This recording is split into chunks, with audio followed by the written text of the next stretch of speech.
speculate now for a moment and say that drainage is a good thing.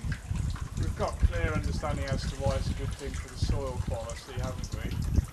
We know that the soil's not going to get degraded so much, and you'll see some areas which aren't drained this afternoon where the soil quality is not really that good at all.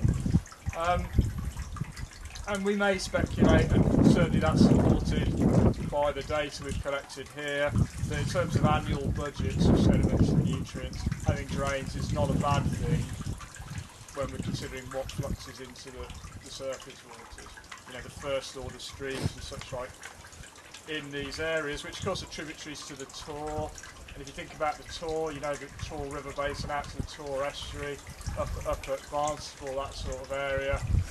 And this has already been mentioned, there's high quality beaches there, big tourism industry. We can't have, fecal indicator organisms, pollutants, high levels of nutrients fluxing down into the estuary and causing problems for the bathing water that relate to the bathing water directives and such like. So if we upscale what we're seeing, there's clear reasons you might argue for the continuation of draining our land in such a manner. Let's say we do that, okay. Economically, how is that going to work? I want you to think a little bit more now from the land use and the farmer's perspective. What are the implications going to be? A lot of these farmers are allowing their mould drains to just deteriorate. Okay, they're not sure whether it's a good thing or a bad thing to do. It's more expensive to get on the land and redrain. What are the issues that farmers are confronted with?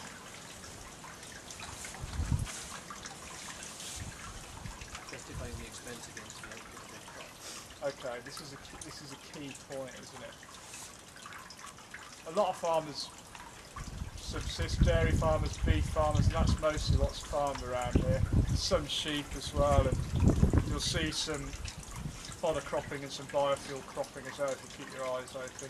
But effectively these guys are not making huge profits. They have to justify every penny they spend, okay?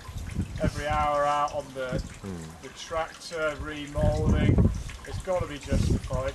We might be able to say there's some scientific justification for doing this, but if farmers can't afford to do that, then what are we going to do about it? Is this not going back to the argument we had last night?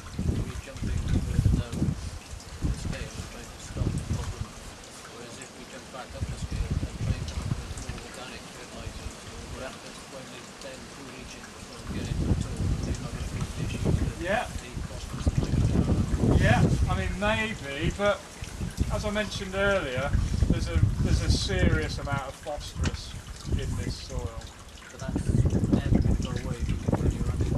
Absolutely. You can't have livestock without getting rid of their organic waste is still fertile. Yeah. And it's actually got more confidence. So if you want to go through surface with the seeds, I'm not saying it's the solution, but No, this is good though. This is going to get into the context of the argument here. This is important. Even if you are part of an organic stewardship scheme, right, you're not using any inorganic fertilisers, you've still got to put your manure back on the land.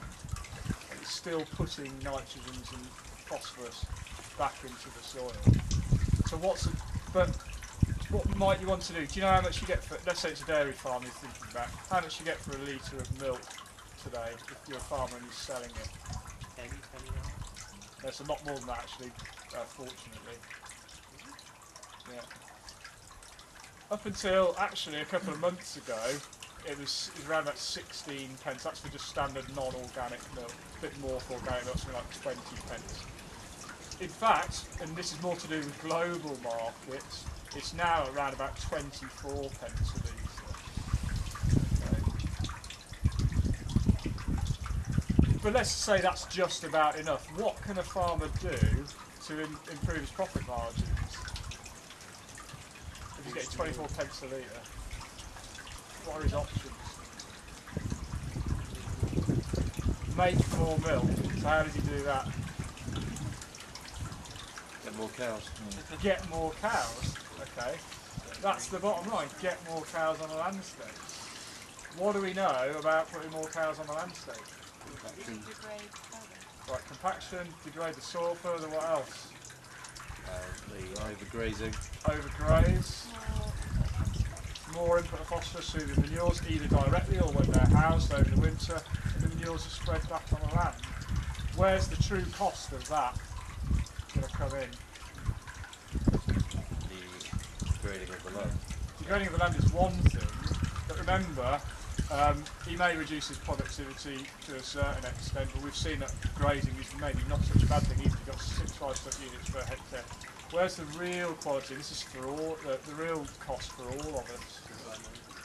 The environmental, but specifically, it's the water. The Water Framework Directive, by 2015, our surface waters will have to meet good ecological status. If that's not the case, there will be fines from the EU. Who's going to pick up the cost of that? Who's going to deal with that? Can I ask you a question? In a minute, but let's get to the end of this story because unless it's It's well, it's nothing to do with it. You were saying who's going to pick up the cost. Do Yeah. you think that picking up the cost is going to be along with the subsidies that they can't pay the subsidies to use to pay with the environment management? well, it could be.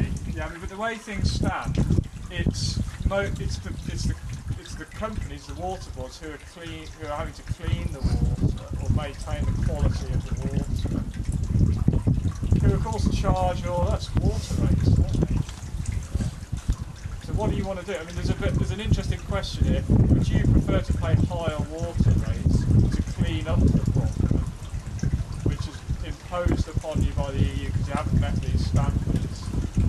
Or, dare I say, would you prefer to pay more for your litre of milk? More realistic, I think.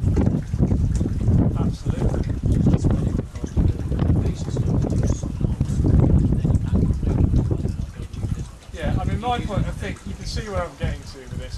If you think about this from the economic standpoint, obviously there's market-driven reasons why, you know, farmers don't necessarily get as much for their litre of milk.